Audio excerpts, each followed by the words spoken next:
الحمد لله رب العالمين والعاقبة للمتقين والصلاة والسلام على سيد الأنبياء والمرسلين وعلى آله وأصحابه ومن تبعهم بإحسان إلى يوم الدين. أما بعد، فأعوذ بالله من الشيطان الرجيم. بسم الله الرحمن الرحيم.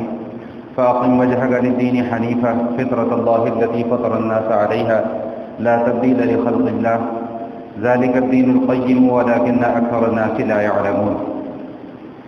رب اشرح لي صدري ويسر لي أمري واحلل عقدة من لساني يفقهوا قولي. اللهم صل على روح محمد في الأرواح وصل على جسد محمد في الأجساد وصل على قبر محمد في القبور. سبحان ربك رب العزة عما يصفون وسلام على المرسلين والحمد لله رب العالمين. اللہ تعالیٰ نے انسان کی تخلیق فرمائی ہے اور کچھ چیزیں ایسی ہیں جو انسان کی جبلت میں رکھ دی گئی ہیں، انسان کی عادت میں رکھ دی گئی ہیں، اس کی طبیعت میں رکھ دی گئی ہیں. اس کو فطرت کہا جاتا ہے. جیسے بھوک کا احساس ہونا، پیاس کا احساس ہونا، یہ ساری کی ساری وہ چیزیں ہیں کہ جن کا تعلق ہماری پیدائش کے ساتھ ہے. بھوک کے احساس کے لیے اور پیاس کے احساس کے لیے ہمیں کسی سے کچھ سیکھنے کی ضرورت نہیں پڑتی. بھوک کا احساس خود بخود ہوتا ہے، پیاس کا احساس خود بخود ہوتا ہے. اس کے لیے ہمیں کسی سے کچھ سیکھنے کی ضرورت نہیں پڑتی، تو اس کو فطرت کہا جاتا ہے. اور یہ جو ہم ایک بات کہتے ہیں کہ اسلام دین فطرت ہے، یہ کیوں کہی جاتی ہے؟ بات یہ اس لیے کہ اللہ کے حبیب صلی اللہ علیہ وسلم نے ارشاد فرمایا، کل مولود یولد علی الفطرہ فابواہ یہودانہ او ینصرانہ او یمجسانہ او کما قال، کہ ہر بچہ فطرت اسلام پر پیدا ہوتا ہے، لیکن اس کے بعد اس کے ماں باپ اس کی تربیت اس انداز میں کرتے ہیں، جو یہودی ہوگا وہ یہودیت کی طرف مائل ہو جائے گا، جس کے ماں باپ عیسائی ہوں گے وہ عیسائیت کی طرف مائل ہو جائے گا، جس کے ماں باپ مجوسی ہوں گے وہ مجوسیت کی طرف مائل ہو جائے گا. اسی طرح کوئی بھی کسی مذہب سے تعلق رکھتا ہو تو فابواہ یحودانہ او ینصرانہ او یمجسانہ، اس کے ماں باپ اس کی تربیت اس انداز میں کرتے ہیں کہ وہ اسلام جو کہ فطرتاً اللہ تعالیٰ نے اس کو عطا فرمایا تھا، وہ اس مذہب کو چھوڑ کر وہ مذہب اختیار کر لیتا ہے جو اللہ کا پسندیدہ مذہب نہیں ہے. تو پیدائشی طور پر ہر پیدا ہونے والا بچہ، چاہے وہ مسلمان کے گھر پیدا ہو، چاہے وہ کافر کے گھر پیدا ہو، چاہے وہ ہندو کے گھر پیدا ہو، چاہے وہ عیسائی کے گھر پیدا ہو، وہ کسی بھی گھرانے کے اندر، کسی بھی خاندان کے اندر اس کی پیدائش ہو تو وہ بچہ فطرتاً مسلمان پیدا ہوتا ہے. اسی لیے کہا جاتا ہے کہ اسلام دین فطرت ہے. علماء کرام نے فطرت کی مختلف تشریحات بیان فرمائی ہیں کہ فطرت کسے کہتے ہیں.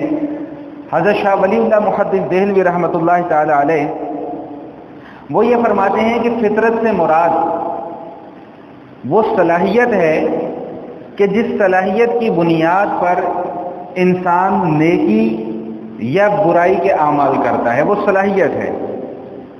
یعنی اگر انسان کی طبیعت نیکی کی طرف مائل ہوتی ہے، اچھے کاموں کی طرف مائل ہوتی ہے، تو اسے کہا جاتا ہے یہ فطرت سلیمہ پر ہے، اچھی فطرت اس کو عطا کی گئی ہے. اور اگر اس کی طبیعت اور اس کی عادت گناہوں کی طرف مائل ہوتی ہے، نافرمانیوں کی طرف مائل ہوتی ہے، تو اسے کہا جاتا ہے کہ یہ فطرت خبیثہ پر ہے، اچھی فطرت نہیں ہے، اس کی اچھی عادتیں نہیں ہیں. حضرت شاہ ولی اللہ رحمہ اللہ فرماتے ہیں کہ ہر نبی کو اللہ تعالیٰ نے 4 چیزیں عطا فرمائی ہیں. ہر نبی کو اللہ پاک نے 4 چیزیں عطا فرمائی ہیں. پہلی چیز ان میں سے ہے طہارت، پاکیزگی. یہ ہر نبی کا شیوا ہے، پاک رہنا ہر نبی کا شیوا ہے. دوسرے نمبر پہ وہ ارشاد فرماتے ہیں کہ دوسری چیز جو اللہ تعالیٰ نے ہر نبی کو عطا فرمائی ہے وہ ہے اخبات. اخبات کا معنی کیا ہے کہ عاجزی اور انکساری کے ساتھ رہنا. ہر نبی کا یہ شیوا ہے. کوئی نبی متکبر نہیں ہوتا، کوئی نبی اپنے آپ کو بڑا بنا کر پیش نہیں کرتا. چنانچہ رسول اکرم صلی اللہ علیہ وسلم کا فرمان عالی شان ہے، ارشاد فرمایا کہ انا سید ولد آدم یوم القیامت ولا فخر او کما قال، کہ قیامت والے دن میں تمام کی تمام اولاد آدم کا سردار ہوں گا، لیکن یہ بات میں بطور فخر کے نہیں کر رہا، یہ بات میں اس لیے کر رہا ہوں کہ اللہ تعالیٰ کی یہ نعمت ہے اور اس نعمت کے اظہار کے لیے میں یہ بات کر رہا ہوں. تو دوسری چیز کیا ہو گئی؟ اخبات یعنی عاجزی، یہ ہر نبی کا شیوا رہی ہے. اور تیسری چیز کیا ہے؟ سماحت. سماحت کا معنی کہ خود غرضی سے بچنا. خود غرضی کسے کہتے ہیں؟ کہ صرف اپنا فائدہ سوچنا.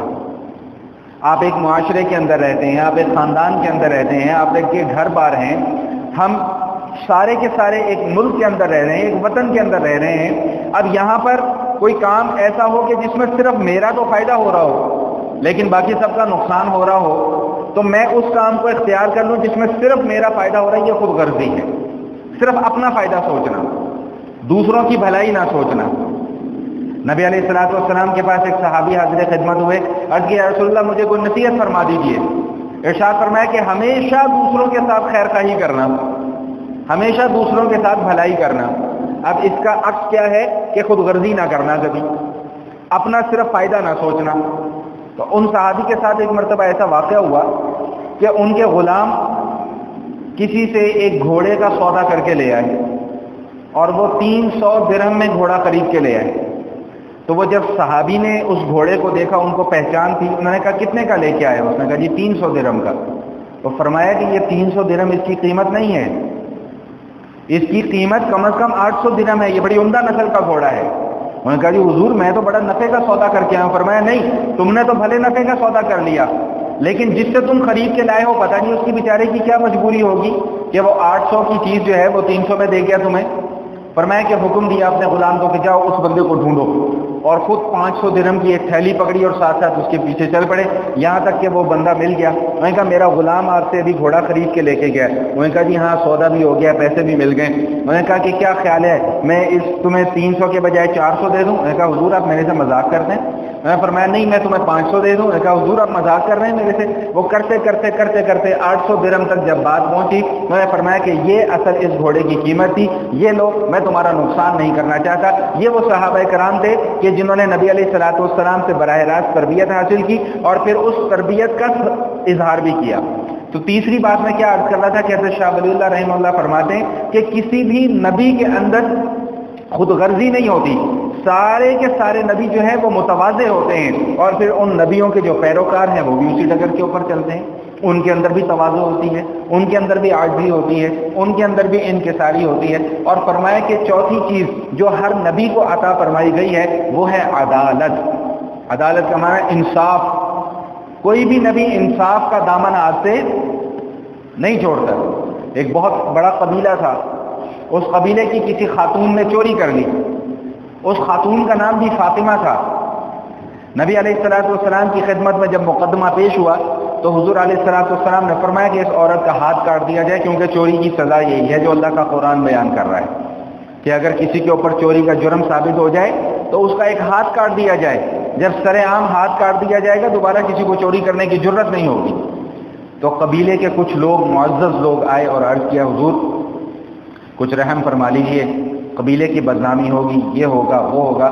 تو اس موقع پہ جناب رسول اللہ صلی اللہ تعالی علیہ وسلم نے منبر پر کھڑے ہو کر ایک خطبہ ارشاد فرمایا اور اس خطبے کے تاریخی الفاظ یہ ہیں کہ تم سے پہلی قومیں اس لیے برباد ہوئی ہیں کہ ان کے جو محروم طبقہ تھا وہ انصاف سے بھی محروم رہ جاتا تھا، اور جو مقتدر طبقہ تھا جس طبقے نے ان کے اوپر قبضہ کیا ہوتا تھا، جو مالدار طبقہ تھا، وہ اپنے مال کی دولت، اپنی مال کی طاقت کی بنا پر، دولت کی طاقت کی بنا پر چھوٹ جایا کرتا تھا. تم سے پہلی قومیں اس لیے برباد ہوئی. اور پھر فرمایا کہ خدا کی قسم اگر فاطمہ بنت محمد بھی چوری کرتی تو میں اس کے بھی ہاتھ کاٹنے کا حکم دے دیتا. تو یہ ہر نبی کو، حضرت شاہ ولی اللہ رحمہ اللہ کیا فرما رہے کہ ہر نبی کو یہ 4 چیزیں عطا کی گئی ہیں: طہارت، پاکیزگی، عاجزی، خود غرضی سے بچنا اور عدالت. فرماتے ہیں کہ ان چاروں کی کیفیت، ان چاروں کو ملا کر جو کیفیت پیدا ہوتی ہے اس کیفیت کا نام فطرت ہے. اس کیفیت کا نام فطرت ہے. جب یہ 4 خوبیاں کسی انسان کے اندر پیدا ہو جائیں، اس کے وہ پاکیزہ بھی اپنے آپ کو رکھتا ہو، وہ عاجز بھی ہو، وہ خود غرض بھی نہ ہو، اور وہ عدل اور انصاف سے بھی کام لیتا ہو. فرمایا کہ جب یہ 4 چیزوں کا مرکب بنتا ہے اور اس مرکب سے جو کیفیت سامنے آتی ہے اس کیفیت کا نام فطرت ہے. اور اکثر علماء کرام کی رائے یہ ہے کہ احادیث میں یا جہاں کہیں بھی فطرت کا معنی استعمال ہوگا تو وہاں سے مراد فطرت اسلام ہے. وہاں سے کیا مراد ہے؟ فطرت اسلام ہے۔ یہ جو تمہیدی گفتگو میں نے آپ کے سامنے ابھی کی ہے 5-7 منٹ کی 10 منٹ کی، یہ اس لیے کی ہے تاکہ آگے آنے والی گفتگو جو ہے وہ آپ حضرات کی سمجھ میں آ سکے۔ ایک حدیث ہے سیدہ عائشہ صدیقہ رضی اللہ تعالی عنہا، اس حدیث کی راویہ ہیں، وہ یہ فرماتی ہیں کہ رسول اللہ صلی اللہ تعالی علیہ وسلم نے ارشاد فرمایا کہ 10 من الفطرہ، 10 چیزیں فطرت میں شامل ہیں، فطرت میں سے ہیں 10 چیزیں۔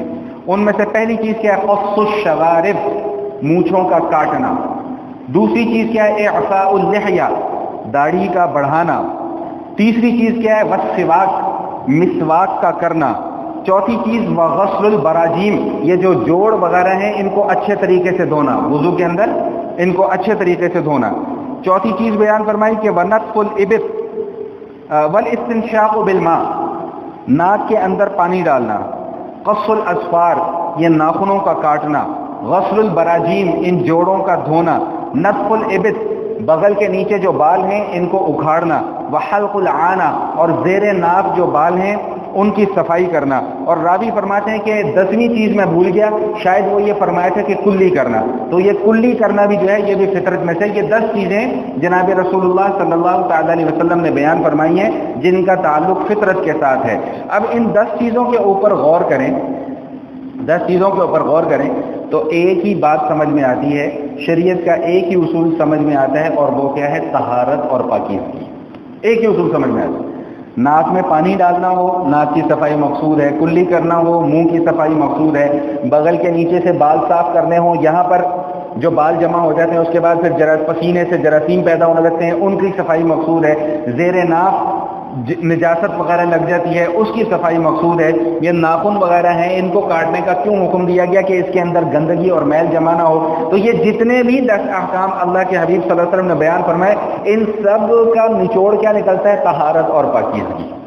تو اللہ کے حبیب صلی اللہ علیہ وسلم کیا فرما رہے ہیں کہ یہ 10 چیزیں فطرت میں شامل ہیں۔ اب علماء یہاں پر فرماتے ہیں کہ یہاں پر فطرت سے مراد دین اسلام بھی ہے، فطرت سے مراد نبی پاک صلی اللہ علیہ وسلم کی سنت بھی ہو سکتی ہے، اور حضور علیہ الصلوۃ والسلام نے خود ارشاد فرمایا کہ 4 چیزیں ایسی ہیں جو ہر نبی کی سنت ہیں: ختنہ کرنا، مسواک کرنا، نکاح کرنا اور خوشبو لگانا۔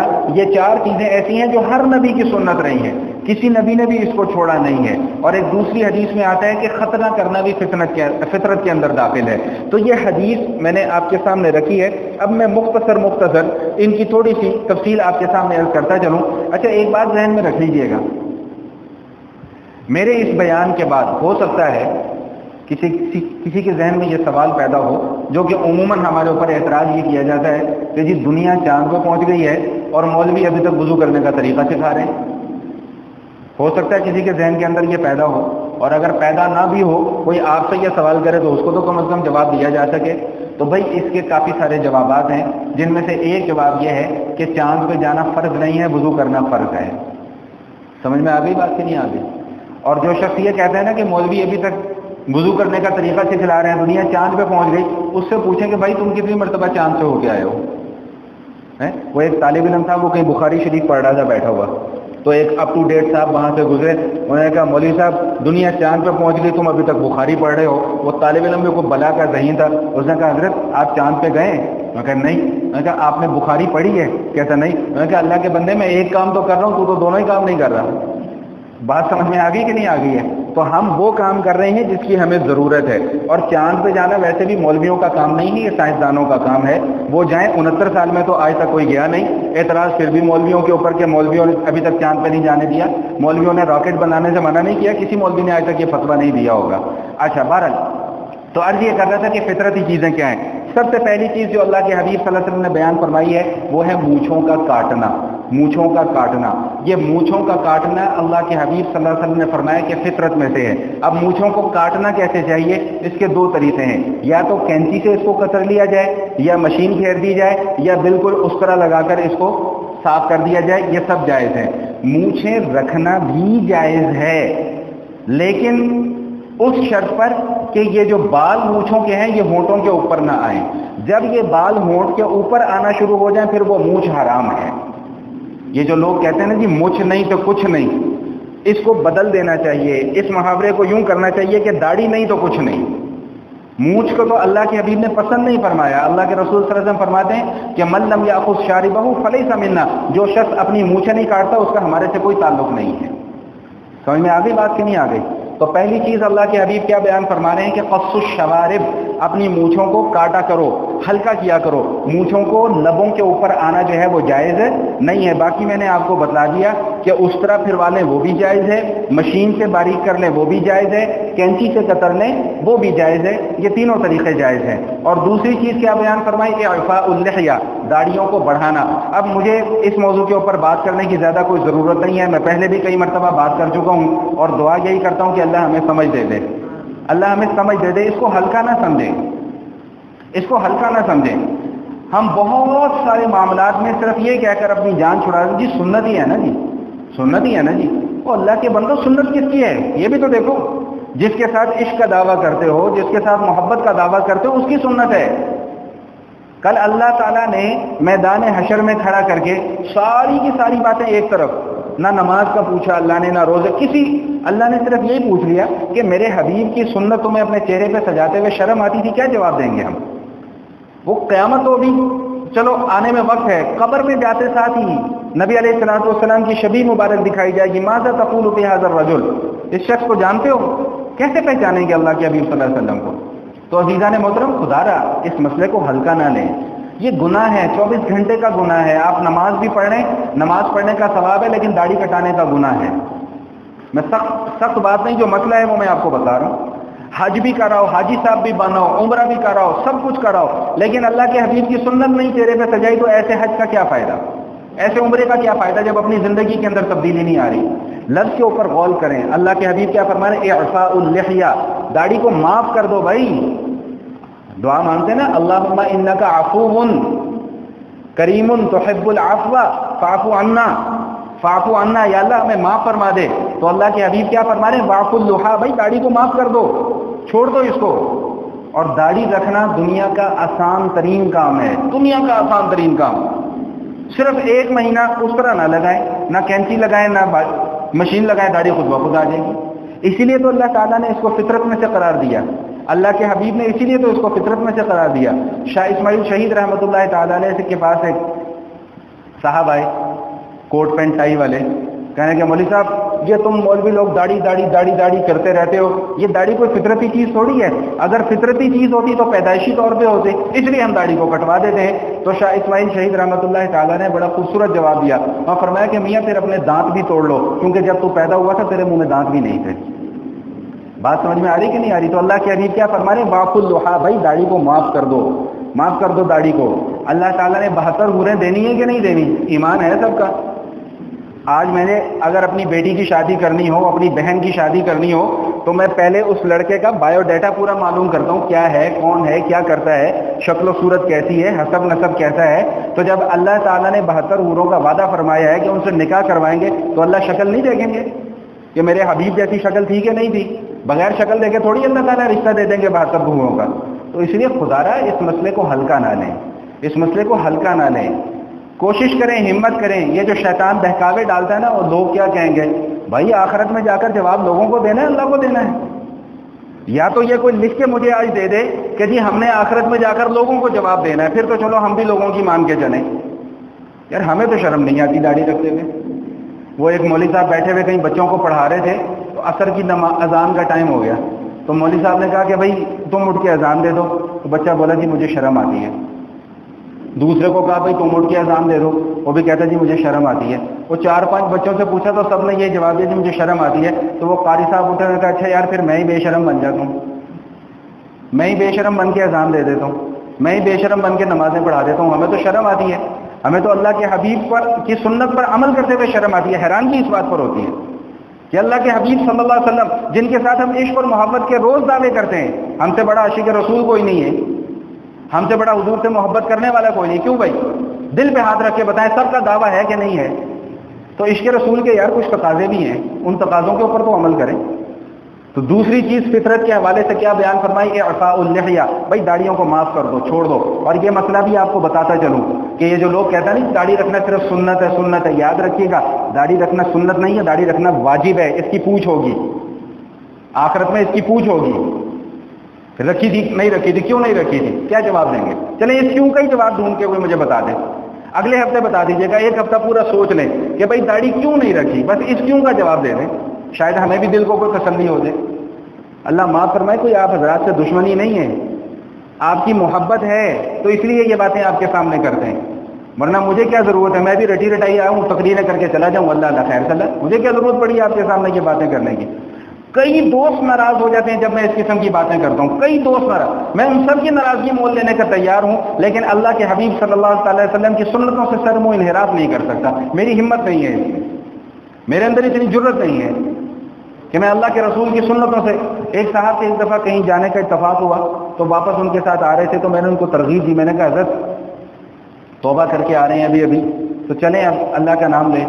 وہ جی کچھ سوچنا پڑے گا اور یہ ہے اور وہ ہے، فلانا ہے ٹمکانا ہے، لوگ کیا کہیں گے، بیوی کیا کہے گی، بچے کیا کہیں گے، وہ کیا کہے گا، ایسا ہوگا، ماں کیا۔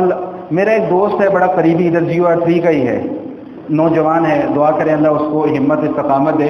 اس نے جب پہلی مرتبہ داڑھی اپنے گھر میں رکھنا شروع کی، اس کے اپنے گھر والے اسے دہشت گرد کہنا شروع ہو گئے، علامات الحافظ، یار داڑھی نہیں رکھنی نہ رکھو، لیکن خدا کے واسطے داڑھی کا مذاق نہ اڑایا کرو۔ کوئی نوجوان داڑھی رکھنا شروع کرتا ہے، پہلا سوال، یہ تم نے کیا حلیہ بنایا ہوا ہے؟ وہ کیا حلیہ بنایا ہوا ہے؟ اللہ کے حبیب کو کہہ سکتے ہو جا کے کہ یا رسول اللہ یہ آپ نے کیا حلیہ بنایا ہوا ہے؟ ابو بکر صدیق کو کہہ سکتے ہیں جا کے داڑھی والی شکل دیکھ کر کہ ابو بکر آپ نے یہ کیا حلیہ بنایا ہوا ہے؟ خدا کا خوف ہمارے اندر سے ختم ہو گیا بالکل۔ نہیں رکھنی نہ رکھو، لیکن خدا را اس سنت کا مذاق نہ اڑاؤ۔ اگر کوئی رکھتا ہے تو اس کا مذاق نہ اڑاؤ، اس کو اپریشیٹ کریں، ہاں بھائی آپ نے بہت اچھا کام کیا ہے، اللہ تعالیٰ آپ کو استقامت دے، اور خود بھی ارادہ کریں کہ ہم رکھیں گے اس کو۔ اب بیوی کے کہنے پہ یار داڑھی کٹوا دیتے ہیں ہم لوگ، عجیب بات ہے، بیوی کے کہنے پہ داڑھی کٹوا دیتے ہیں۔ دوسری شادی تو کی نہیں جاتی لیکن بیوی کے کہنے پہ داڑھی کٹوا دیتے ہیں۔ اللہ اکبر کبیرہ۔ بات بڑی دور نکل گئی، میں اتنی لمبی گفتگو کرنا نہیں چاہ رہا تھا اس موضوع کے اوپر۔ تو دوسری چیز اللہ کے حبیب کیا بیان فرما رہے ہیں؟ پہلی چیز کیا بیان فرمائی؟ مونچھوں کو کٹاؤ۔ دوسری چیز کیا بیان فرمائی؟ اعفاء اللحیہ، یہ بھی فطرت میں سے ہے بھائی، اپنی داڑھیوں کو بڑھاؤ۔ ہاں ایک روایت اور مجھے یاد آ گئی، وہ بھی سنا دوں۔ نبی علیہ الصلوۃ والسلام کی خدمت میں 2 قاصد آئے، مسلمان نہیں تھے، مجوسی تھے۔ مجوسی کیسے کہتے ہیں؟ جو آگ کو پوجتا ہے۔ ایران کے تھے، کسرا نے قاصد بھجوائے تھے کہ جاؤ جا کر پتہ کر کے آؤ کون نبی ہے، کیا کہتا ہے، ذرا اس کی باتیں بھی تو ہم سنیں۔ تو وہ جب دونوں حضور علیہ الصلوۃ والسلام کی خدمت میں حاضر ہوئے تو صاف چہرہ، نبی علیہ الصلوۃ والسلام نے، مسلمان نہیں تھے، یاد رکھیے گا، بار بار سمجھا رہا ہوں، مسلمان نہیں تھے، کافر تھے، کافر، منہ پھیر لیا۔ میں کہا تمہیں کس نے یہ داڑیاں کٹانے کا حکم دیا؟ میں نے کہا جی ہمارے رب کسرا نے ہمیں داڑیاں کٹانے کا حکم دیا ہے۔ اللہ کے حبیب صلی اللہ علیہ وسلم فرمایا کہ میرے رب اللہ نے تو مجھے داڑھی کو بڑھانے کا حکم دیا ہے، یہ اللہ کا حکم ہے، یہ کسی انسان کا طریقہ نہیں ہے، یہ اللہ کا حکم ہے۔ نبی علیہ الصلوۃ والسلام نے داڑھی رکھی ہے تو اللہ کے حکم سے رکھی ہے۔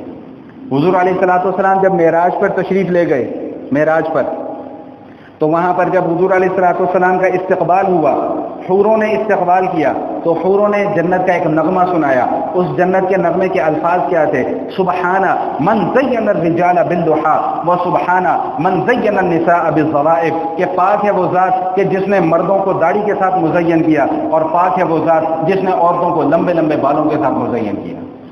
آج ہم ہر کام الٹا کر رہے ہیں، مرد داڑیاں کٹا رہے ہیں، عورتیں بال اپنے کٹا رہی ہیں، مردوں کی شلوار ٹخنوں سے نیچے جا رہی ہے، عورتوں کی شلوار ٹخنوں سے اوپر چلتی چلی جا رہی ہے۔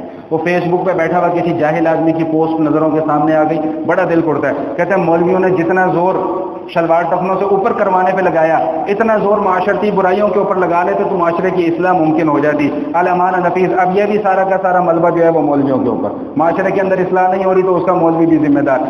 لوگ اکثر محافل میں مجالس میں جانا ہوتا ہے تو اکثر کسی اس موضوع پہ بات چل نکلے تو ایک اعتراض بڑا کامن سا سننے کو ملتا ہے، وہ کیا؟ مولوی بتاتے نہیں، مولوی یہ نہیں بتاتے، مولوی وہ نہیں بتاتے، مولوی یہ نہیں بتاتے، مولوی وہ باتیں کرتے رہتے ہیں۔ اور میں کہیں بیٹھا ہوا تھا، میرے سے تو پھر راہ نہیں جاتا، میں نے کہا یار مجھے ایک بات یہ بتاؤ کہ آپ مولویوں کی باتیں سننے کے لیے تشریف کتنی مرتبہ لے کر آتے ہیں؟ آپ خود بتائیں کتنی مرتبہ آتے ہیں آپ علماء کے پاس مسائل پوچھنے کے لیے؟ جمعے کا ایک دن، وہ بھی ماشاءاللہ اللہ تعالیٰ آپ حضرات کو اور جلدی آنے کی ہمت دے، آپ حضرات کو تشریف لے آئے، وگرنہ میں تو یہاں سے بیٹھ کر باہر دیکھ رہا ہوتا ہوں کہ جب کانوں میں دوسری اذان کی آواز پڑتی ہے نا، پھر انگلی کٹا کر شہیدوں میں نام لکھوانے کے لیے تشریف لے آتے ہیں، یا اللہ ہم بھی آگے تیرے اوپر احسان کرنے جمعہ پڑھنے کے لیے۔ تو ہم مولویوں کے پاس جاتے کتنی مرتبہ ہیں؟ کتنا سیکھنے کے لیے جاتے ہیں، کتنا وقت دیتے ہیں ہم علماء کو. جتنا وقت ہم اپنے دنیاوی سارے کے سارے کاموں کو دیتے ہیں، اگر اس میں سے تھوڑا سا وقت بھی نکال کر علماء کو دے دیا جائے تو شاید ہماری بہت سارے مسائل کے اندر اصلاح ہو سکے. تو بہرحال دوسری فطرت کی چیز کیا تھی؟ اعفاء اللحیہ، بھائی داڑھیوں کو بڑھاؤ. تیسری چیز اللہ کے حبیب صلی اللہ علیہ وسلم نے کیا فرمایا کہ بل استنشاق بالماء، بھائی ناک کے اندر پانی ڈالو. ناک کے اندر، اب یہ ناک کے اندر پانی ڈالنا جو ہے اس کے دو پہلو ہیں، ایک اس کا ظاہری پہلو ہے اور ایک اس کا روحانی پہلو ہے. ظاہری پہلو کیا ہے کہ ناک کی صفائی ہوتی ہے، اور روحانی پہلو کیا ہے؟ اللہ کے حبیب صلی اللہ علیہ وسلم نے ارشاد فرمایا کہ جب بھی صبح سو کر اٹھو تو اپنی ناک کو چھینک دیا کرو. کیوں؟ اس لیے کہ جو ناک کے نتنے ہوتے ہیں شیطان اس جگہ پر رات گزارتا ہے. تو یہ اس کا روحانی پہلو ہے. اور ظاہری پہلو کیا ہے؟ ظاہری پہلو یہ ہے کہ ظاہری بات ہے کہ ناک کے اندر گند ہوتا ہے. جب ہم غسل کرتے ہیں تو غسل کے اندر ناک کے یہ نرم حصے تک پانی پہنچانا فرض ہے. کیوں فرض ہے؟ اس لیے فرض ہے کہ یہاں پر گند جمع ہوتا ہے اور اس گند کو صاف کرنا بھی ضروری ہے. اگر اس کو صاف نہیں کیا تو پانی کھال تک پہنچے گا نہیں، اور جب پانی کھال تک پہنچے گا نہیں تو غسل بھی نہیں ہوگا. اب جب غسل مکمل نہیں ہوا تو اس کے بعد اب اس سے جتنی نمازیں وغیرہ پڑھی جائیں گی وہ نمازیں کوئی بھی درست نہیں ہوں گی. تو اللہ کے حبیب کیا فرما رہے ہیں کہ اپنی ناک کو صاف کیا کرو. اور رسول اللہ صلی اللہ علیہ وسلم نے ایک نہیں کئی مواقع پہ یہ بات ارشاد فرمائی کہ بھائی اپنے ناک کے اندر پانی ڈالا کرو اور پھر اس کو اچھے طریقے سے چھنک کر صاف کیا کرو. تو یہ کتنی چیزیں میں نے آپ کے سامنے فطرت کے حوالے سے بیان کر دی ہیں. 4 چیزیں بیان کر دی ہیں. 5ویں چیز اللہ کے رسول صلی اللہ علیہ وسلم نے فرمایا کہ مسواک کرو. مسواک، یہ مسواک کی سنت اتنی پیاری سنت ہے، ہم لوگ آج اجتماعی طور پہ اس سنت کو چھوڑے بیٹھے ہوئے ہیں. اجتماعی طور پہ اس سنت کو ہم نے چھوڑ دیا ہوا ہے، جس کا خمیازہ ہمیں مختلف صورتوں میں بھگتنا پڑ رہا ہے. رسول اللہ صلی اللہ علیہ وسلم کے زمانے میں ایک لشکر روانہ کیا، یا غالباً حضرت عمر رضی اللہ تعالیٰ عنہ کے زمانے میں، تو وہ کافروں کا ایک قلعہ تھا، وہ فتح نہیں ہو رہا تھا. 1 دن 2 دن 3 دن 4 دن فتح نہیں ہو رہا تھا. تو سب بڑے جو صحابہ اس کے اندر موجود تھے اس لشکر میں، انہوں نے بیٹھ کر سوچا کہ بھائی آخر ہماری ایسی کون سی غلطی ہے کہ جس کی وجہ سے یہ قلعہ فتح نہیں ہو رہا. کیسے لوگ تھے اپنی غلطی تلاش کر رہے ہیں. یہ نہیں کہ دشمن بہت زیادہ طاقتور ہے، نہیں، ہمارے اندر کوئی کمی ہے. تو ایک صحابی ان میں سے بولے، انہوں نے کہا جی میری سمجھ میں ایک بات آ رہی ہے. وہ کیا؟ انہوں نے کہا ہم نے ایک سنت چھوڑی ہوئی ہے. کون سی سنت چھوڑی؟ بھائی مسواک کی سنت چھوڑی ہوئی ہے. اس زمانے میں کتابوں میں لکھا ہے، تاریخ کی کتابوں میں، کہ مسلمانوں کی اتنا رعب اور اتنا دبدبا تھا کہ عورتیں اپنے جو کافروں کی عورتیں ہوتی تھیں وہ اپنے بچوں کو ڈرایا کرتی تھی کہ مسلمان آئیں گے کچا چبا جائیں گے. اب انہوں نے کہا اچھا یہ تو بڑی غلطی ہوئی. سب کو حکم دے دیا سپہ سالار نے کہ بھائی درختوں کی ٹہنیاں توڑ کر لاؤ اور مسواک کرو. اب وہ جناب پورا کا پورا لشکر مسواک کر رہا ہے، پورا کا پورا لشکر. وہ ان کا کوئی جاسوس آیا، اس نے دیکھا، انہوں نے کہا اوئے ہوئے ہوئے ہوئے، اور یہ تو ہمیں کچا چبا جائیں گے. تو سارے کے سارے اپنے دانتوں کو تیز کر رہے ہیں، پتہ نہیں کون سی مخلوق ہے یہ ہمیں کچا چبا جائیں گے. تو کوئی لڑائی نہیں ہوئی، کوئی جنگ نہیں ہوئی. بغیر لڑائی اور بغیر جنگ کے انہوں نے قلعے کی چابیاں لا کر سپہ سالار کے ہاتھ میں رکھ دی. تو یہ ایک سنت پر عمل کرنے کی برکت کیا ہوئی کہ اللہ تعالیٰ نے پورا کا پورا قلعہ جو ہے وہ مسلمانوں کے ہاتھوں فتح کروا دیا. اور ذرا میں ہمیشہ یہی بات کیا کرتا ہوں کہ ذرا ٹھہرا کریں، رکا کریں، تعصب کو ایک طرف رکھ دیا کریں اور اپنے دل کے اندر سے ساری اپنی بڑائی اور اپنا تکبر اور اپنی افسری نکال کر ایک طرف رکھ دیا کریں، اور پھر یہ سوچا کریں کہ ہم نبی علیہ الصلوۃ والسلام کی کتنی سنتوں کے اوپر عمل کر رہے ہیں اور روزانہ ہم رسول اللہ کی کتنی سنتوں کو چھوڑ رہے ہیں. صرف ایک دن کر کے دیکھیں، ایک دن صرف ایسا کر کے دیکھیں. رات کے وقت میں اپنے بستر پر جب جائیں سونے کے لیے سارے کام چھوڑ دیں، صرف مراقبے میں چلے جائیں کہ آج میں نے حضور کی کتنی سنتوں پر عمل کیا اور آج میں حضور کی کتنی سنتوں کو چھوڑا. دودھ کا دودھ اور پانی کا پانی ہو جائے گا. دل کے اندر سے ایک دائیا اٹھے گا کہ نہیں یار تم غلط کر رہے ہو، تمہیں حضور کی اس سنت پر بھی عمل کرنا چاہیے، اس سنت پر بھی عمل کرنا چاہیے. بھائی اللہ تعالیٰ نے اپنے حبیب صلی اللہ علیہ وسلم کو ہمارے لیے اسوہ حسنہ کیوں قرار دیا؟ لقد کان لکم فی رسول اللہ اسوۃ حسنہ. اللہ کے رسول میں تمہارے لیے ایک کامل نمونہ ہے. کامل نمونے کا مطلب کیا ہے؟ کہ میرا چلنا پھرنا، اٹھنا بیٹھنا، پہننا اوڑھنا، کھانا پینا سب کچھ میرے نبی علیہ الصلوۃ والسلام کے طریقے کے مطابق ہو جائے. چلو بھائی 100% نہیں کر سکتے تو 75% تو کریں نا. ایک سنت پر عمل کرنے پر، ایک سنت پر عمل کرنے پر اللہ کے حبیب صلی اللہ علیہ وسلم کا وعدہ ہے کہ 100 شہیدوں کا ثواب ملے گا. کم ہے؟ 100 شہیدوں کا ثواب کم تو نہیں ہے. تو مسواک ایک ایسی اللہ کے حبیب صلی اللہ علیہ وسلم کی سنت ہے، فرمایا کہ السواک مطہرۃ للفم ومرضاۃ للرب، کہ مسواک کرنا ایسا عمل ہے کہ اللہ تعالیٰ اس سے راضی ہوتے ہیں اور منہ کی صفائی ہو جاتی ہے۔ یہ جو آج کل کے جدت پسند لوگ ہیں نا جی اس زمانے میں تو ٹوتھ برش تھا ہی نہیں اس لیے یہ مسواک کیا کرتے تھے، میری سمجھ میں یہ بات نہیں آتی کہ اس زمانے میں صابن موجود ہو سکتا ہے تو ٹوتھ برش موجود نہیں ہو سکتا۔ آپ کو پتہ ہے صابن کس کی ایجاد ہے؟ سیدنا ادریس علیہ السلام کے زمانے کی ایجاد ہے صابن، کشتی حضرت نوح علیہ السلام کے زمانے کی ایجاد ہے، تو کیا ٹوتھ پیسٹ یا اس کا کوئی متبادل موجود نہیں ہوگا؟ لیکن اللہ کے حبیب صلی اللہ علیہ وسلم نے واضح لفظوں میں فرما دیا کہ یہ میری سنت ہے۔ فرمایا کہ جبریل علیہ السلام میرے پاس تشریف لائے ہیں اور انہوں نے مجھے حکم دیا ہے کہ آپ مسواک کیا کریں۔ اللہ کے حبیب صلی اللہ علیہ وسلم فرماتے ہیں کہ اتنی مجھے تاکید مسواک کی کہ مجھے ڈر ہونے لگا کہ کہیں اللہ تعالیٰ مسواک کو میری امت پر فرض نہ قرار دے دیں۔ فرض کا مطلب جانتے ہیں نا، جس طرح یہ 5 نمازیں فرض ہیں، اس طرح اللہ کے رسول صلی اللہ علیہ وسلم کیا فرما رہے ہیں کہ مجھے ڈر ہونے لگا کہ کہیں اللہ تعالیٰ مسواک کو فرض نہ قرار دے دیں۔ نبی علیہ السلام ہر نماز سے پہلے مسواک کیا کرتے تھے۔ صحابہ کرام فرماتے ہیں، حضور علیہ السلام فرماتے ہیں کہ اگر مجھے تمہاری مشقت کا ڈر اور خوف نہ ہوتا تو میں تم لوگوں کو حکم دیتا کہ ہر نماز سے پہلے مسواک کر کے آیا کرو۔ تو یہ دیکھنے میں ایک چھوٹی سی سنت ہے۔ سیدنا علی المرتضیٰ رضی اللہ تعالیٰ عنہ کیا فرماتے ہیں کہ ان افواہکم طرق القرآن، کہ یہ جو تمہارے منہ ہے نا یہ قرآن کے راستے ہیں، منہ سے قرآن پڑھو گے تو قرآن منہ سے نکلے گا، تو فطیبوہا بالسواک، تو اپنے منہوں کو مسواک کے ساتھ پاک صاف کیا کرو۔ برش کریں ضرور کریں، لیکن یاد رکھیے گا کہ ٹوتھ برش کرنے سے مسواک کی سنت پوری نہیں ہوتی، مسواک مستقل سنت ہے۔ مسواک کا ادب کیا ہے یہ بھی مختصراً عرض کرتا چلوں کہ مسواک صرف اتنی ہونی چاہیے، ایک بالش بس، اس سے زیادہ لمبی مسواک کرنا مکروہ ہے۔ مسواک کو پکڑنے کا طریقہ کیا ہے؟ پین ہے کسی کے پاس؟ یہ دکھاؤ ذرا، یہ دیکھیں، یہ 1 انگلی نیچے، 3 انگلیاں اوپر اور یہ انگوٹھا نیچے، نظر آ رہا ہے سب کو؟ ایسے، اور دائیں طرف سے شروع کریں، اوپر سے نیچے لیتے آئیں، پھر ایسے اوپر سے نیچے، ایسے نہیں مسواک پھیری جائے گی، اوپر سے نیچے، یہ مسنون طریقہ ہے مسواک پھیرنے کا۔ اور علماء نے لکھا ہے کہ جب مسواک اتنی رہ جائے، یہ 4 انگل سے کم ہو جائے تو پھر اس کو استعمال نہیں کرنا چاہیے، پھر مسواک بدل لینی چاہیے۔ اب سوال یہ پیدا ہوتا ہے کہ جی پھر اس مسواک کو کرے کیا؟ کوڑے میں تو پھینکنا نہیں ہے، تو اس کا بہتر طریقہ یہ ہے کہ اس مسواک کو دفن کر دینا چاہیے اور نئی مسواک اپنے استعمال میں لے آنی چاہیے۔ تو بہرحال یہ فطرت کے حوالے سے میں عرض کر رہا تھا، تو فرمایا کہ مسواک کرنا بھی جو ہے یہ بھی فطرت کے احکام میں سے ایک حکم ہے۔ اور پھر اس کے بعد فرمایا کہ غسل البراجیم، یہ جو جوڑ ہے انگلیوں کے جوڑ، جب وضو کرو یا غسل کرو تو ان کو بھی اچھے طریقے سے دھو لیا کرو، یہ بھی فرمایا کہ فطرتی احکام میں سے ایک حکم ہے۔ یہی وجہ ہے کہ اللہ کے حبیب صلی اللہ علیہ وسلم نے جو وضو کرنے کا طریقہ سکھلایا اس کا مسنون طریقہ کیا ہے کہ جب ہاتھ دھوئے جائیں تو اس کے بعد ایسے کر کے مسح کر لیا جائے، ایسے، یہ انگلیوں کا مسح کرنا یہ وضو کے اندر سنت ہے۔ جب آپ ایسے کر کے مسح کریں گے تو یہ رگڑ جب انگلیاں کھائیں گی تو یہ براجیم جو ہیں یہ انگلیوں کے جوڑ یہ صاف ہو جائیں گے۔ اس کے بعد اللہ کے حبیب صلی اللہ علیہ وسلم نے فرمایا کہ نتف الابط، یہ جو بغل کے نیچے بال ہیں ان کو اکھاڑنا یہ فطرت میں سے ہے۔ یہ 2 مسائل ہیں، یہ ذرا توجہ سے سماعت فرما لیجئے، نتف الابط اور حلق العانہ، زیر ناف بال صاف کرنا، یہ دونوں کے دونوں مسائل ایسے ہیں کہ جن کا تعلق فطرت کے ساتھ ہے۔ بہتر طریقہ تو یہ ہے مردوں کے لیے، بہتر طریقہ تو یہ ہے کہ بغلوں کے بال استرے یا ریزر سے صاف نہ کیے جائیں بلکہ ان کو اکھاڑا جائے۔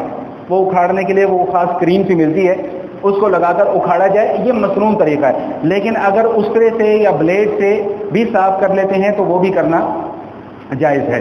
جتنے بال بغل کے احاطے میں آ جاتے ہیں ان سب کو صاف کرنا ضروری ہے۔ اس کے بعد جو اہم ترین مسئلہ ہے یہ مسئلہ ذرا سماعت فرمائیے گا، حلق العانہ، زیر ناف بال صاف کرنا، یہ بھی فطرت میں سے ہے اور ہر مسلمان مرد اور عورت کے لیے ضروری ہے کہ وہ اپنے زیر ناف بال صاف کر لیا کرے۔ اب زیر ناف بال میں اکثر لوگوں کو پریشانی یہ ہوتی ہے کہ جی اس کی حد کتنی ہے، کہاں تک ہمیں یہ زیر ناف بال صاف کرنے چاہیے؟ تو اس میں مسئلہ یہ ہے کہ ناف کے نیچے سے ناف کے فوراً نیچے سے ان بالوں کی صفائی کا آغاز ہونا چاہیے، اور ناف کے نیچے پیٹ کا بھی جتنا حصہ ہے اس کے اوپر بھی جتنے بال ہیں وہ بھی سب کاٹے جائیں گے، شرمگاہ کے آس پاس جتنے بال ہیں وہ بھی سب کاٹے جائیں گے، یہاں تک کہ ران کا یہ مسئلہ ہے کہ جہاں تک شرمگاہ ٹچ ہو رہی ہے، لگ رہی ہے، پہنچ رہی ہے، وہاں تک وہ بال کاٹے جائیں گے، اور پیچھے جو مقد براز کی جو جگہ ہے، پخانے کی بھی جگہ ہے، جہاں پر جا کر یہ ہمارے کولے کا دائرہ ختم ہوتا ہے، اس کے درمیان میں بھی جتنا وہ علاقہ ہے، یہ سارے کے سارے حصے کے بال کاٹنا ضروری ہے، یہ بال کاٹنا ضروری ہے۔ اچھا، اب سوال یہ ہے کہ کتنی مدت ہے، کب تک ہم یہ بال رکھ سکتے ہیں اور کب ہمیں کاٹنے چاہیے؟ تو اس کا بہتر طریقہ تو یہ ہے کہ ہر ہفتے کاٹ لیے جائیں، اگر ہر ہفتے موقع نہیں ملتا تو 15 دن کے بعد کاٹ لیے جائیں۔ بہرحال آخری جو اس کی حد ہے وہ 40 دن ہے، 40 دن سے زیادہ اگر ہو گئے تو اب گناہ شروع ہو جائے گا۔ اب کیا ہوگا؟ گناہ شروع ہو جائے گا۔ اسی طرح اسی سے ملتا جلتا مسئلہ یہ ناخن کاٹنے کا ہے۔ یہ ناخن کاٹنا اللہ کے حبیب صلی اللہ علیہ وسلم نے فطرت میں سے قرار دیا ہے۔ یہ جو لمبے لمبے ناخن رکھ لیتے ہیں یا رکھ لیتیاں ہیں، یہ ناجائز اور حرام ہے، یاد رکھیے گا، ناجائز اور حرام ہے۔ ناخنوں کے نیچے میل جمنا شروع ہو جاتا ہے، ذرا سا پسینہ آئے گا وہاں پر جراثیم جم جائیں گے، وہ بڑی کراہیت آتی ہے وہ عورتوں کے لمبے لمبے ناخن دیکھ کر، اللہ معاف فرمائے۔ وہی ہاتھ سے آٹا گوندھ رہی ہیں، وہی ہاتھ سے روٹیاں پکا رہی ہیں، اسی ہاتھ سے پتہ نہیں یار لوگ کیسے کھا لیتے ہیں ایسے گند بلا چیزیں۔ وہ باہر کے ہوٹلوں کا کھانا کھاتے ہوئے تو ہم پرہیز کرتے ہیں جی گند بلا ہے، اور اپنے گھر کے اندر گند بلا پل رہا ہے اس کی فکر نہیں ہے۔ بات سمجھ میں آ رہی کہ نہیں آ رہی ہے؟ تو یہ ہاتھوں کے ناخن اور پاؤں کے ناخن کاٹنا یہ بھی فطرت میں سے قرار دیا گیا ہے، اور ناخن کو بڑھانا جو ہے یہ جائز نہیں ہے۔ 40 دن سے زیادہ اگر ناخن بھی بڑھنا شروع ہو گئے تو اس کا بھی گناہ ہونا شروع ہو جائے گا۔ اچھا، ایک بڑا غلط مسئلہ اس حوالے سے مشہور ہوا ہے، اس کی بھی درستی فرما لیں۔ بعض لوگوں نے یہ لکھا ہے، کہتے ہیں کہ جی ناخن کاٹنے کا کوئی خاص طریقہ ہے، ناخن کاٹنے کا کوئی خاص طریقہ ہے، کیسے کاٹنے چاہیے؟ تو یاد رکھیے گا کہ سنت سے ناخن کاٹنے کا کوئی خاص طریقہ منقول نہیں ہے، جیسے مرضی کاٹیں۔ ہاں، البتہ بہتر یہ ہے کہ نبی علیہ الصلوۃ والسلام نے اپنے ہر معاملے میں دائیں ہاتھ سے ابتدا کرنے کو پسند فرمایا، تو بہتر یہ ہے کہ پہلے دائیں ہاتھ کے ناخن کاٹ لیے جائیں، اس کے بعد پھر بائیں ہاتھ کے ناخن کاٹ لیے جائیں۔ اسی طرح پاؤں کے بھی ناخن کاٹنے ہوں تو دائیں پاؤں کے پہلے ناخن کاٹ لیے جائیں، اس کے بعد بائیں پاؤں کے ناخن کاٹ لیے جائیں۔ تو یہ جتنے بھی معاملات ہیں، بغل کے نیچے سے بال اکھاڑنا، زیر ناف بال صاف کرنا، اور اسی طرح یہ ناخنوں کا کاٹنا، ان سب کی جو میکسیمم لمٹ ہے، زیادہ سے زیادہ جو مدت ہے وہ 40 دن تک ہے۔ 40 دن سے اگر اوپر چلے گئے تو پھر ان کا گناہ شروع ہو جائے گا۔ اچھا جی، اس کے بعد اللہ کے حبیب صلی اللہ علیہ وسلم نے فرمایا کہ وانقضاء الماء، استنجا کرنا یہ بھی فطرت میں سے ہے۔ استنجا کرنے کا طریقہ بھی سمجھ لیجئے۔ ہم میں سے بہت سارے بھائی ایسے ہیں کہ جن کو پتہ ہی نہیں ہے کہ استنجا کیسے کرنا چاہیے۔ استنجا کیسے کرنا چاہیے؟ سب سے پہلے استنجے کا ادب یہ ہے کہ استنجا دائیں ہاتھ سے نہیں ہوگا، استنجا بائیں ہاتھ سے ہوگا۔ اللہ کے رسول صلی اللہ تعالی علیہ وسلم نے دائیں ہاتھ سے استنجا کرنے کو منع فرمایا ہے، سختی کے ساتھ منع فرمایا ہے اور ناپسند فرمایا ہے۔ استنجا کے حوالے سے ہی ایک مسئلہ اور بھی سماعت فرما لیجئے کہ اللہ کے رسول صلی اللہ علیہ وسلم نے کھڑے ہو کر بول کرنے سے منع فرمایا ہے۔ بول کرنا تو سمجھتے ہیں نا، مطلب مجھے وہ لفظ بولنے کی ضرورت تو نہیں، پیشاب کرنا، بول، عربی میں اسے بول کہتے ہیں۔ تو رسول اللہ صلی اللہ علیہ وسلم نے کھڑے ہو کر بول کرنے سے منع فرمایا ہے۔ ہاں، ایک مرتبہ جناب رسول اللہ صلی اللہ علیہ وسلم نے مجبوری کی حالت میں کیا ہے، ایک مرتبہ، لیکن عادت نہیں ہے۔ عادت کیا ہے؟ بیٹھ کر کرنا۔ اور نبی پاک صلی اللہ علیہ وسلم کی جتنی بھی سنتیں ہیں وہ کیا ہیں؟ رسول اللہ صلی اللہ علیہ وسلم کی عادتیں ہیں۔ جو بھی حضور علیہ الصلوۃ والسلام نے کام عادتاً کیا ہے وہ نبی علیہ الصلوۃ والسلام کی سنت میں شمار کیا جائے گا۔ سیدہ عائشہ صدیقہ رضی اللہ تعالیٰ عنہ فرماتی ہیں کہ جو شخص یہ کہتا ہے کہ نبی علیہ الصلوۃ والسلام نے کھڑے ہو کر بول فرمایا، وہ جھوٹ بولتا ہے۔ حضور علیہ الصلوۃ والسلام نے ہمیشہ بیٹھ کر بول فرمایا ہے۔ گھر کی باتیں تو گھر والے بتائیں گے نا، تو گھر والوں کے اوپر سے اعتماد ختم، تو اس کا مطلب گھر پہ سے بھی اعتماد ختم۔ بات سمجھ رہے ہیں کہ نہیں سمجھ رہے ہیں؟ تو اب استنجا کرنے کا طریقہ سماعت فرما لیجئے۔ اکثر لوگوں کو شکایت یہ ہوتی ہے کہ جی استنجا کرنے کے بعد قطرے وغیرہ آ جاتے ہیں، تو ان کا کیا کرنا چاہیے؟ دیکھیے گا کہ ایک استنجا یہ ہے کہ پانی بہا لیا جائے، پانی بہا لیا جائے، ایک مرتبہ پانی بہا لیا، یہ تو ہو گیا۔ اس کے بعد جو شرمگاہ کے اور مقد کے درمیان، پخانے کی جگہ اور شرمگاہ کے درمیان کا جو حصہ ہے، وہاں پہ ایک رگ ہوتی ہے، اس رگ کے اندر کچھ قطرے باقی جمع رہ جاتے ہیں۔ اس کا طریقہ یہ ہے کہ ایک انگلی سے اس کو دبا کر آگے کی طرف لے کے آئیں، وہ قطرے نکل جائیں گے، اس کے بعد پھر دھو لیا جائے، یہ استنجا مکمل ہو گیا۔ بات سمجھ میں آ رہی کہ نہیں آ رہی؟ اگر اس طرح نہیں کیا تو وہ وضو بھی کر لیں گے آپ، اس کے بعد پھر قطرے بہہ پڑیں گے، وہ آپ کا وضو ٹوٹ جائے گا۔ اکثر لوگوں کو جو شکایت ہوتی ہے وہ اسی لیے کہ استنجا کرنے کا صحیح طریقہ معلوم نہیں ہوتا۔ تو یہ صحیح طریقہ استنجا کرنے کا کہ پہلے پانی سے دھوئیں، اس کے بعد شرمگاہ، دونوں شرمگاہوں کے درمیان کا جو نرم حصہ ہے وہاں پر جو رگ ہے اس کو ہلکا ہلکا سا دبا کر آگے کی طرف لے کے آئیں، جو قطرے تھوڑے بہت باقی ہوں گے وہ نکل جائیں گے، تھوڑا سا ایسے ایسے کر لیں اور اس کے بعد جو ہے وہ پانی سے اس کو دھو لیں۔ یہ استنجا مکمل ہو گیا۔ اس کے بعد انشاءاللہ آپ کو قطرے نہیں آئیں گے دوبارہ۔ بات سمجھ میں آ رہی کہ نہیں آ رہی ہے؟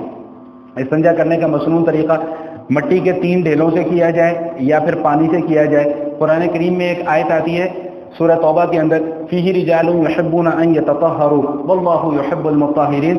یہ آیت نازل ہوئی اہل قبا والوں کے لیے، اہل قبا کے لیے۔ تو جناب رسول اللہ صلی اللہ علیہ وسلم نے ان سے پوچھا کہ بھئی آخر تمہارا ایسا کون سا عمل ہے کہ جس کی وجہ سے اللہ تعالیٰ تمہاری تعریف فرما رہے ہیں؟ تو انہوں نے عرض کیا کہ یا رسول اللہ صلی اللہ علیہ وسلم، ہمارا ایک ہی عمل ہے، وہ یہ کہ پہلے ہم مٹی کے ڈھیلے سے استنجا کرتے ہیں، اس کے بعد پھر پانی سے بھی استنجا کرتے ہیں، یعنی دوہری پاکیزگی حاصل کرتے ہیں۔ یہ میں ویسے آپ کو ایک بات بتا رہا ہوں، اب یہاں پر گھروں میں تو مٹی کے ڈھیلوں کا استعمال ممکن نہیں ہے، تو پانی سے ہی اچھے طریقے سے استنجا کر لینا چاہیے۔ اور آخری چیز جو اللہ کے حبیب صلی اللہ تعالی علیہ وسلم نے بیان فرمائی کہ جو فطرت میں سے جو چیز ہے وہ کیا ہے؟ کلی کرنا۔ کلی کرنے کا حکم کیوں دیا گیا؟ تاکہ منہ کے اندر جو بھی نجاست اور غلاظت ہو یا کوئی گندگی ہو یا کوئی ذرات وغیرہ ہو وہ نکل جائیں۔ اب یہ جب ہم پر غسل واجب ہو جاتا ہے، غسل واجب ہو جاتا ہے تو غسل واجب ہونے کے بعد کلی کرنا غسل کے اندر فرض قرار دیا گیا۔ کیوں فرض قرار دیا گیا؟ اسی لیے فرض قرار دیا گیا کہ علماء فرماتے ہیں کہ جب آدمی کے اوپر غسل واجب ہوتا ہے تو جو ناپاکی ہے، ناپاکی کا اثر اس کے منہ کے اندر تک جاتا ہے۔ یہی وجہ ہے کہ زبانی قرآن پڑھنا بھی منع ہے جب غسل واجب ہو، تو ناپاکی کا اثر منہ کے اندر تک جاتا ہے۔ اسی لیے غسل کے اندر کلی کرنے کو فرض قرار دے دیا گیا کہ جب بھی غسل کرو تو کلی لازمی کرو، کلی نہیں کرو گے تو غسل نہیں ہوگا۔ اب کلی کرنے کا طریقہ کیا ہے کہ منہ بھر کر کلی کی جائے اور غرارہ کر لیا جائے، لیکن روزے کی حالت میں جو ہے وہ غرارہ نہیں کرنا چاہیے۔ یہ 10 فطرتی احکام ہیں۔ حدیث میں دوبارہ آپ کو سنا رہا ہوں، اپنے ذہنوں کے اندر بٹھا لیجئے کہ سیدہ عائشہ صدیقہ رضی اللہ تعالیٰ عنہ فرماتی ہیں کہ رسول اللہ صلی اللہ علیہ وسلم نے فرمایا کہ 10 من الفطرہ، 10 چیزیں فطرت میں سے ہیں۔ قص الشوارب، مونچھوں کو کٹانا، اعفاء اللحیہ، داڑھیوں کو بڑھانا، والسواک، مسواک کرنا، والاستنشاق بالماء، ناک کے اندر پانی ڈالنا، قص الاظفار، ناخنوں کا کاٹنا، غسل البراجیم، جوڑوں کا دھونا، ونتف الابط، بغل کے نیچے سے بالوں کو اکھاڑنا، وحلق العانہ، زیر ناف بالوں کو صاف کرنا، والمضمضہ اور والانقضاء الماء، استنجا کرنا، والمضمضہ اور کلی کرنا۔ یہ 10 چیزیں سنت میں سے ہیں، یہ 10 چیزیں طبیعت میں سے ہیں، یہ 10 چیزیں فطرت میں سے ہیں۔ اللہ تعالی ہمیں سب پر عمل کرنے کی توفیق عطا فرمائے۔